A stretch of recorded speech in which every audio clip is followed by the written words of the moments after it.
The story I'm going to tell you today might seem on its surface to be just your regular everyday murder case, but there's a twist at the end that's both shocking and infuriating in many ways, and it's this twist at the end that's driven this case to gather so much attention from the media and from criminal justice commentators, because it highlights a specific issue within the criminal justice system that does spark a lot of debate.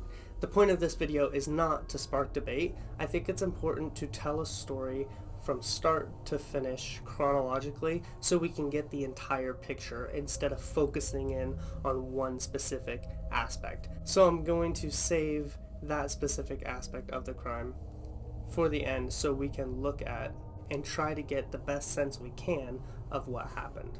But before I get into the story, if you're a fan of true crime, strange mysteries, unsolved cases, please like this video, share it with a friend, and subscribe to my channel, because I plan to be posting content like that every single week, and if you enjoy it, you don't want to miss it. And now that you've done all that, let's open the vault. This is the story of Linda Craig.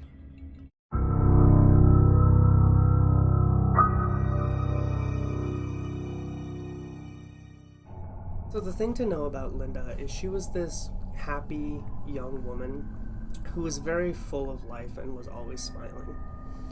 Her family described her as vibrant and joyful and just the kind of person who's just a joy to be around.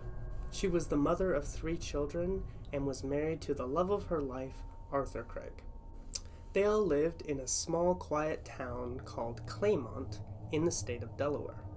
Now, Linda and Arthur didn't make a ton of money. They were by no means poor per se, but they did, like every family, have their struggles financially. So to help out with expenses, Linda would often pick up shifts selling blow-glass artifacts at a kiosk in the Tri-State Mall, which was a popular shopping location only a few blocks away from her house. She was able to pick up shifts in the evening, which would allow her husband to get off work and watch the children, while she just went down to the Tri-State Mall and worked 4 or 5-hour shifts in the evenings, so Arthur could be with the children while she was away, and she could be with the children while he was away, and they would never be left alone. This might seem like kind of a difficult situation, but Linda was very happy and joyful, and she really didn't mind picking up these shifts because she actually really enjoyed her job. But that would all change in December of 1981. One night, when Linda was clocking off of work at the Tri-State Mall, she walks out of the doors of the mall, and her car's parked a little ways off in the parking lot because employees are generally encouraged to park towards the back of the parking lot so that customers have a more open parking lot to park up front, right? So as she's walking out to her car, she looks off, and a little ways off she sees a man kind of standing in the shadows, just staring right at her. Linda feels a little unnerved by this, like there's a guy just staring at me, watching me walk to my car. So she kind of looks back his way, and he doesn't really move or say anything. So she just kind of hurries up to her car, quickly finds her keys, gets inside, and just drives out of the parking lot and goes home. So when Linda got home, she told her husband about the man who she had seen watching her as she left her work and went to her car. Arthur obviously thought this was weird, like there was a man watching his wife walk to her car, but he ultimately decided that it was probably nothing. Claymont, it was a really safe town, and it was probably just some kid or some stranger who was just staring and probably meant no harm. This is what he ultimately told Linda, and she agreed that it was probably just a one-off weird occurrence, and they both just kind of forgot about it and went to bed. The next evening, Linda has already almost completely forgot about everything as she goes to work her short 4-hour shift at the Tri-State Mall that evening.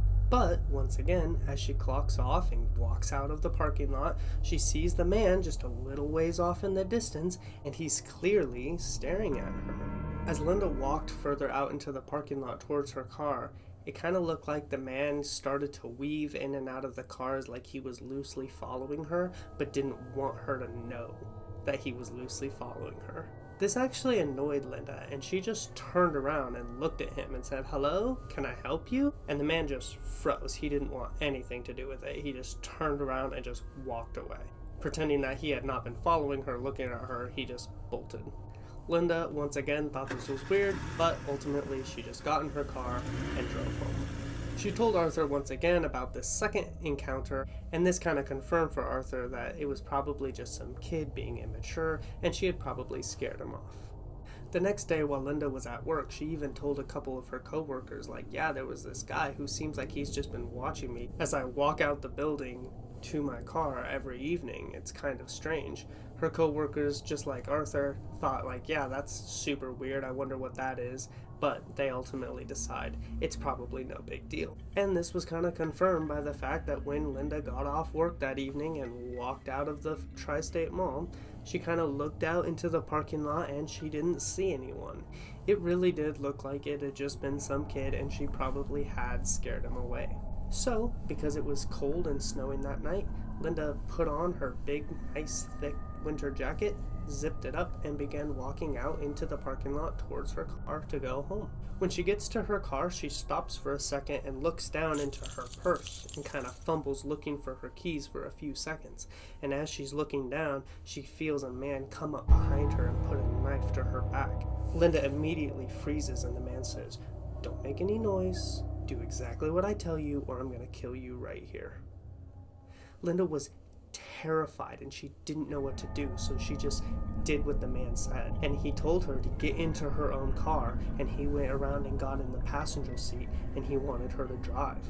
As Linda was getting into the car, she thought fast and she took off her shoes and left them in the parking lot.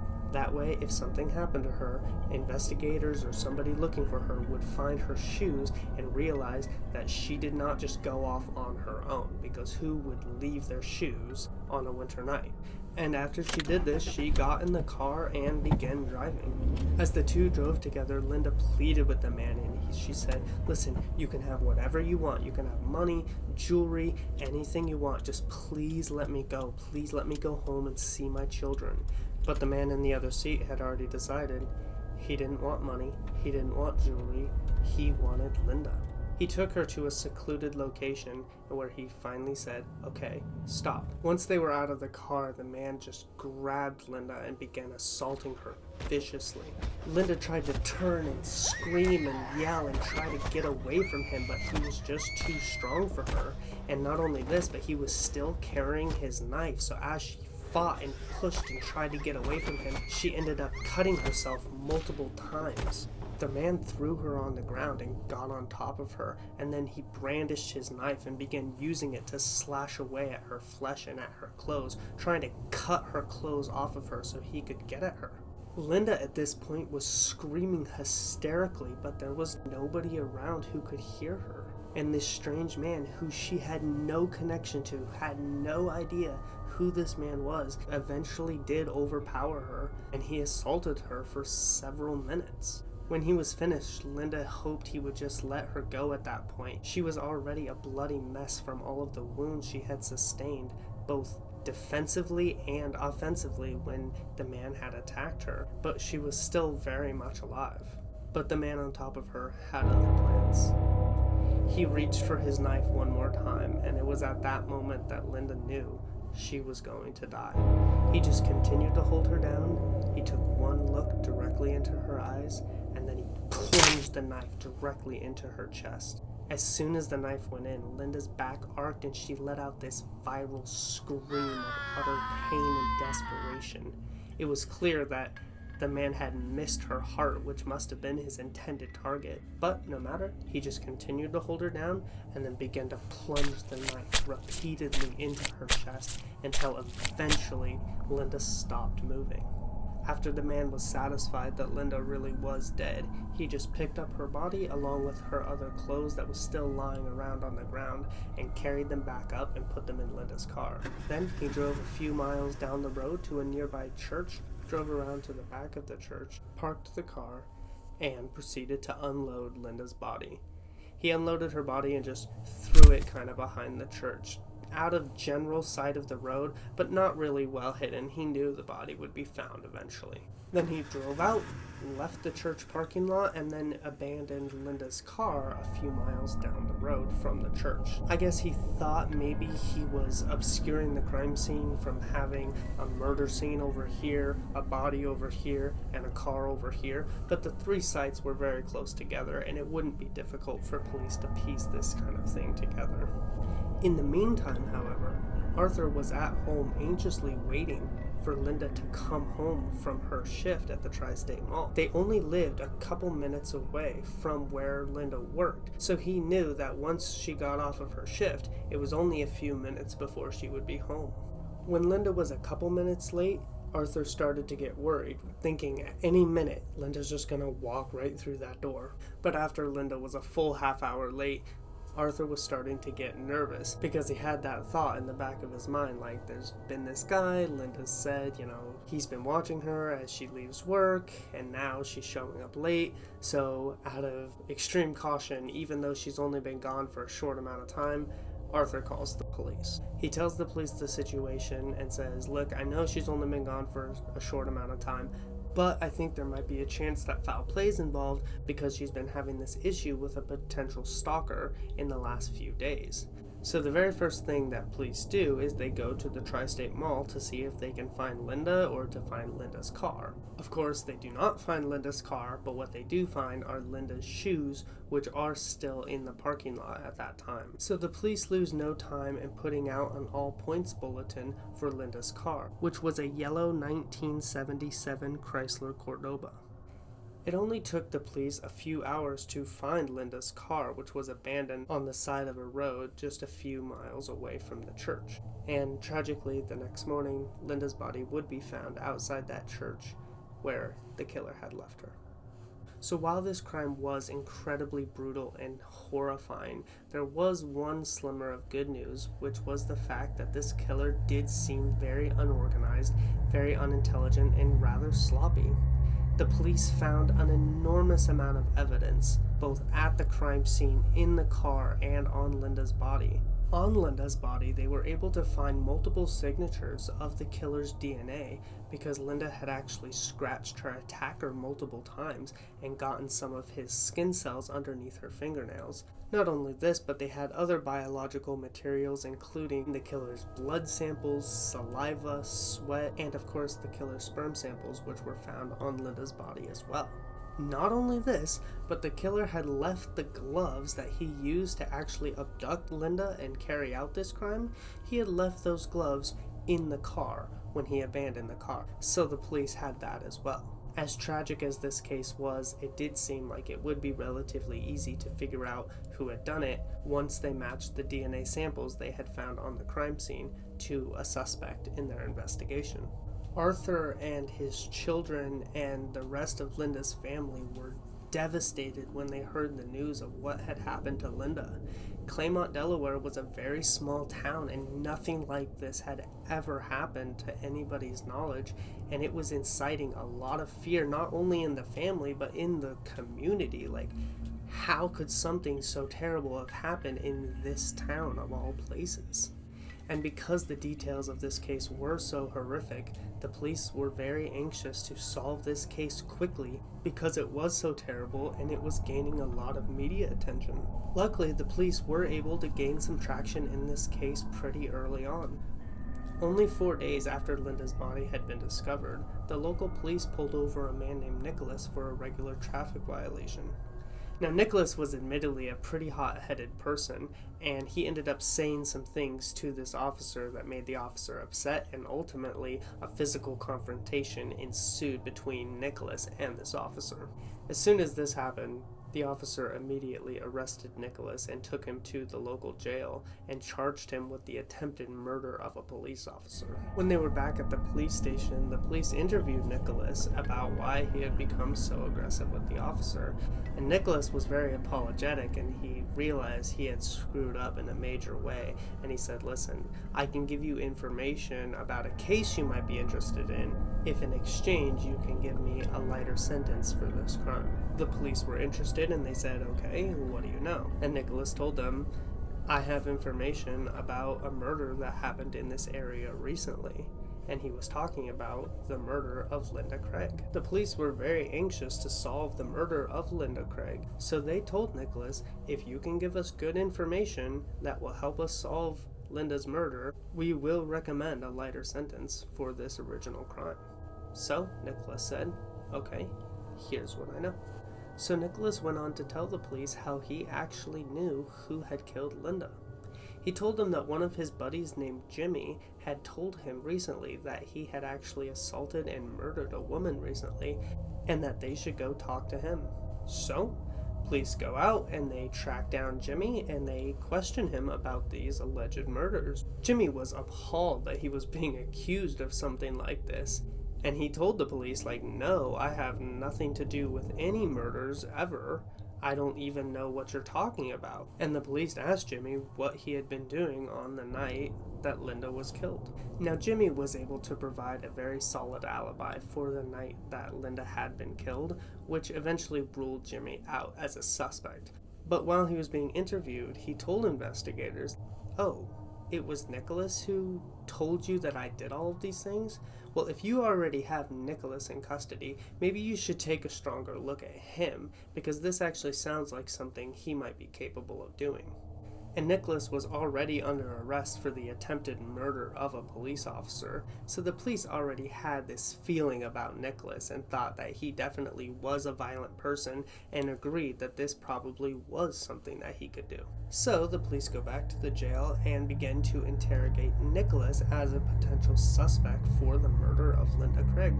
Now, unlike Jimmy, Nicholas did not have a very strong alibi for the night of Linda's murder. But Nicholas did tell them, I am innocent. Even though I don't have an alibi, I promise you I did not kill anybody. Now, the police really had no reason to believe anything Nicholas was saying, and they already had a pretty strong feeling that most likely Nicholas was in fact the one who had killed Linda.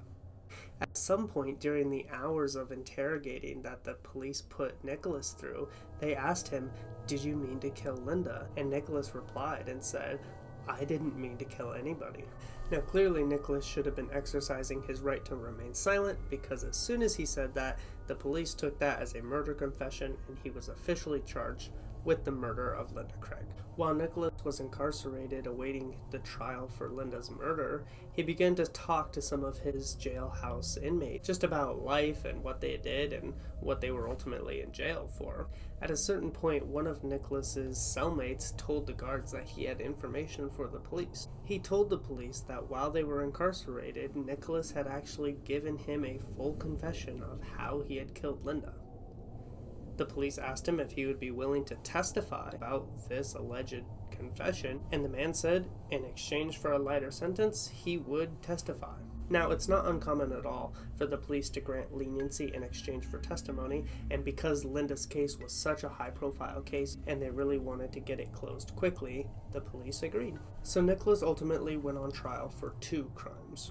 One for the attempted murder of a police officer and the other for the murder of Linda Craig. In the case of the attempted murder of a police officer, Nicholas was quickly found not guilty because it was found that the police officer had actually purposely escalated the situation and that Nicholas had not physically assaulted or attacked the police officer in any way. So Nicholas was actually exonerated on this count and found not guilty of all charges. But immediately after this exoneration, Nicholas went on trial for Linda Craig's murder. In this case, once again, Nicholas pleaded not guilty, but he was quickly convicted based on his confession and based on the testimony of this jailhouse informant. And on July 1st, 1982, Nicholas was convicted and sentenced to death for the murder of Linda Craig. So there you have it. Another case solved, and as it would seem, another case closed, right? Well, as it turns out, Nicholas was completely innocent. He didn't even know Linda. He had never met her. He had only read in the local newspaper about this horrific murder that had taken place in Claymont, and he thought if he could give the police some kind of information on a crime so high profile like this, he might get a lighter sentence for the crime he was being accused of. He tried to pin the murder on his buddy Jimmy because he had heard from another friend that Jimmy had actually overdosed on drugs and had died the day before that. This information was actually wrong. Jimmy had not overdosed and died. Jimmy's brother had overdosed and died. So basically, Nicholas was not a terrible friend. He was just trying to defile the memory of a friend. So he's like kind of a terrible friend. He was trying to pin the murder on a dead guy, thinking that the police would look no further and would end up giving him leniency. But he was only half right. After the police had ruled Jimmy out as a suspect, they turned to Nicholas and focused their attention solely on Nicholas. They completely ignored the fact that they had the killer's gloves, they had the killer's DNA, they had his saliva, his sweat, his semen, his skin samples. They had all of this evidence about who the killer was, but they didn't test any of it. They just bagged it up, threw it in an evidence locker, and focused solely on Nicholas. So regardless of his innocence, Nicholas went to prison awaiting death, where he spent years alongside notorious criminals like Ted Bundy and Gary Heidnik. Heidnik, who will be the topic of next week's episode, was in prison for the crimes of kidnapping women and holding them in his basement, where he would torture and eventually kill them, and then force his captives to consume the flesh of the women he had just killed. As an innocent man, Nicholas spent decades alongside these men, just sitting there waiting to die. While he was incarcerated, Nicholas never stopped claiming his innocence, and luckily he was never actually executed. After more than 22 years of Nicholas being incarcerated, some investigators from the Innocence Project actually picked up Nicholas's case, and they were able to continue the investigation where the police had left it off, basically at square one. These investigators took some of the DNA samples that Linda's killer had left on her body, as well as the gloves that he had left in her car. So they were able to test the DNA that was found at the crime scene. And then they were able to cross-reference the DNA samples with Nicholas's DNA and conclusively prove that Nicholas was not the killer. It has been found in many cases that interrogations which last for hours and hours and hours can often lead to false confessions just because the investigators end up wearing down the suspect to the point where they slip and say something they didn't mean to, like, "I didn't mean to kill anybody," which is what Nicholas eventually said, which got him convicted. It is unclear whether the jailhouse informant who testified against Nicholas had been operating on his own, thinking that he could get a lighter sentence, or if the police had actually offered him the deal and asked him to lie for them in order to help them secure a conviction, and then in exchange they offered him a lighter sentence. But we now do know that this informant who did testify against Nicholas was in fact lying on the stand. So while it is terrible what happened to Nicholas, the fact that he had 22 years of his life just ripped away for a crime that he didn't commit, it's even more terrible what happened to Linda. And while this DNA that was found on the scene was enough to prove that Nicholas was in no way involved with this murder, it didn't actually tell them who was the perpetrator because his DNA profile wasn't in any databases. So unfortunately, the man who stalked, kidnapped, assaulted, and murdered Linda Craig remains completely anonymous and uncaught to this day. And because this case has gone uninvestigated and unsolved for so long, it is very likely that we actually will never know who this man was. So there you have it, guys. Thank you so much for watching this first episode by StoryVault, and please let me know in the comments what you thought about this case. Were the police wrong to charge Nicholas without first testing the DNA, even though they did technically have a confession straight from Nicholas's mouth? Is there a way we could do better with our interrogation tactics to ensure that we don't get false confessions? And finally, question of the week: should the death penalty be legal even though we might be executing innocent people without even knowing it? Please let me know all this down in the comments. I would love to hear any feedback that you have. If you have any story suggestions or a case that you think I should look at, please send me a direct message on either Twitter or Instagram. My handle on both is just Noah's StoryVault, and the links to those will be down in the description. One more thing before I go, guys. I am super excited to be launching this channel, and I've got big plans for the future. So as a thank you for any support that I get, I will be doing a $100 giveaway to one of my first 1,000 subscribers. I don't know how long it will take to hit that number. Could be a week, could be a month, could be a year. I'm not sure. But if you did enjoy today's case, or if you found it interesting, please hit that subscribe button and like the video. I would really appreciate your support. Next week, I will be delving into the case of Gary Heidnik, which, let me tell you, is one of the most disturbing cases I have ever researched in my life. So definitely don't miss out on that. Turn on the notifications, and I will see you next time. But until then, be safe out there.